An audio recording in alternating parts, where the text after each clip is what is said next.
Wittur considers the installation of an elevator as a sequential assembling process of elevator subcomponents. It is for this reason that the parts of Wittur's elevators are carefully sorted and supplied in modules. By module, we mean the group of components which, once assembled, carry out a specific function within the complete elevator. Each module can be made up of one or more packages. These packages are identified with a description of the module and its position within the assembly sequence. The supply of the elevator has been designed to fit what we consider to be the logical assembly sequence of a machine roomless elevator. The package that we have to open first is labelled and easily identifiable. Attached to this package, in a protective plastic cover, is the packing list and a document which details and lists the material supplied in each of the various modules. In this first package, we can find the assembly manual of the elevator and all the assembly handbooks of the individual components. Before starting the assembly process, we strongly recommend the assembly technicians read all the manuals in detail. The assembly of the MRL W line starts by checking that the conditions of the shaft, dimensions, cleanliness are satisfactory and that all the necessary material and auxiliary tools are available on site. The guide rail sole plate must be correctly positioned and levelled according to the assembly manual. The bottom portions of the car and counterweight guide rails are cut and assembled according to the installation drawings. Should there be a difference between the pit depth given in the installation drawings and the as-built depth, the bottom guide rail can be adjusted and cut to the right length.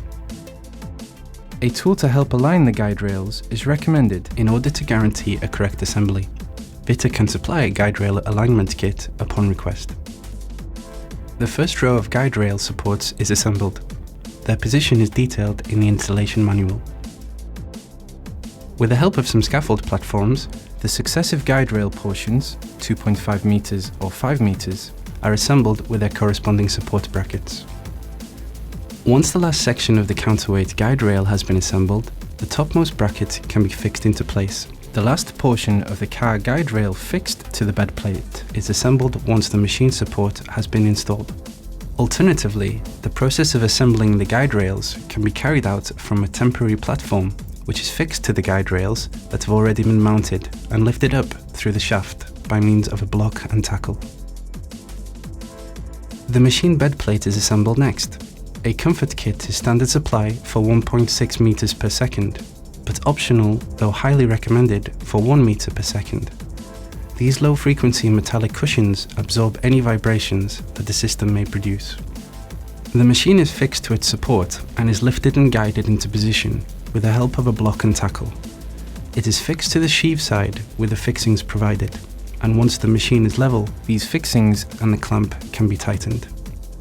Once the machine is in place, the penultimate guide rail support and the last section of car guide rail fixed to the bed plate can be assembled.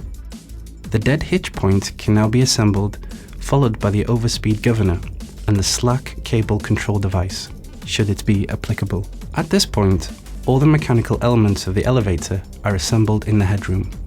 All the guide rail supports must be placed in the positions detailed in the installation drawings. The position of the top and bottom brackets is of special importance. Any scaffolding and platforms should be removed at this point. It is now time to go into the pit. In the module FRM, we will find all the components relating to the car and counterweight frames and the buffers. The counterweight buffers should be assembled first of all in the position detailed in the installation drawings. Resting on its buffers, the counterweight frame is then assembled.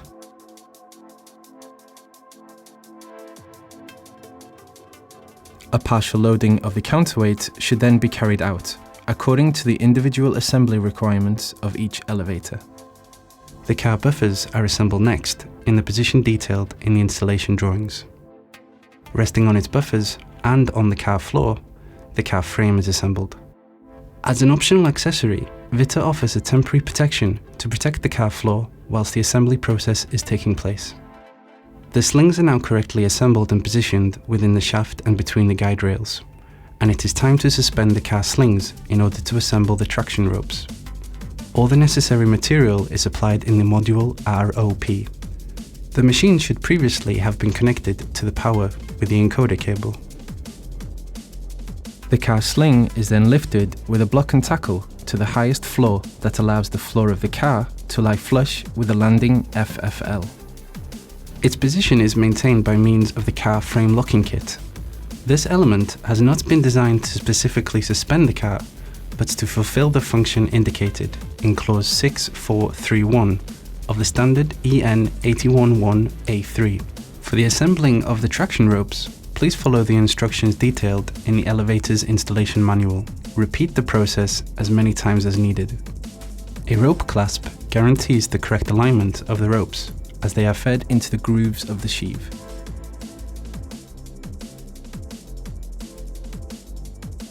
The next step is the assembly of the overspeed governor, its tension weight and the cable that joins them.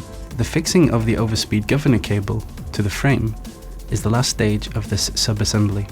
At this stage, the elevator can be used as an elevating platform with the use of an assembly operating panel. The elevator must be handled with great care during these journeys. With the help of the elevating platform, the landing doors are assembled.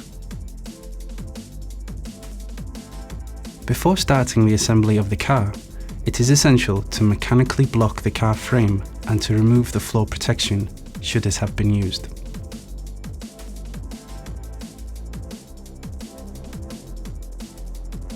It is now time to assemble the car door.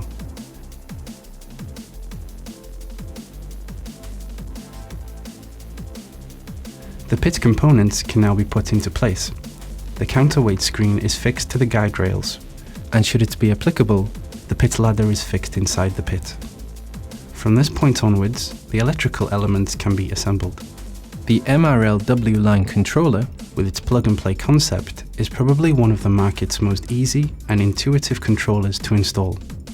It is delivered perfectly packed and identified in 4 packages: power and control, pre-assembled electrical installation of the shaft, electrical elements of the car, and the controller cabinet. In each of these packages there are various assembly kits, each one accompanied by a description of its contents and an assembly manual, numbered according to the assembly sequence. The controller cabinet, with its reduced dimensions, is placed neatly in front of the frame of the landing door located on the last floor. The simplicity of the controller does not reflect its features. The MRL W-line controller can be supplied also according to other standards, such as EN 8170 and EN 8173. Upon request, it can also be adapted to the EN 8171 and EN 8172. Our pre-assembled electrical installation uses the CON-box system, which greatly reduces the assembly time, guarantees the quality of the CAN bus signals, and sets us apart from our competitors. The flat cable is manufactured with highly resistant and durable materials, which guarantee an optimal protection of the low-frequency CAN bus signals. An absolute positioning system of the car by means of a 4096 pulse encoder is optional. This makes assembly easier and guarantees millimetric precision of each stop. The penultimate task is the important one of cleaning the shaft and the pit, and of oiling the guide rails. Finally, before the lift can be put into service, the MRL W-line must be submitted to a series of tests, according to Annex D of the EN 811A3, in order to ensure the perfect functionality and safety of the lift. Wittur supplies a specific document which guides the assembly technician through all the steps that must be carried out. Wittur has been issued by IONOR a conformity certificate, confirming the implementation and maintenance of a quality assurance system for the design, manufacturing and final testing of elevators, and certifying that it complies with the requirements of Annex 1 of the Lift Directive 95/16/EC. This means that any assembly company with a quality assurance system compliant with the Annexes 12 Module E or 14 Module D of the Lift Directive 95/16/EC can put the lift into service and certify it accordingly. Wittur can also supply the necessary documentation allowing any assembly company without a quality assurance certificate the possibility of certifying the elevator through an external notified body according to Annex 6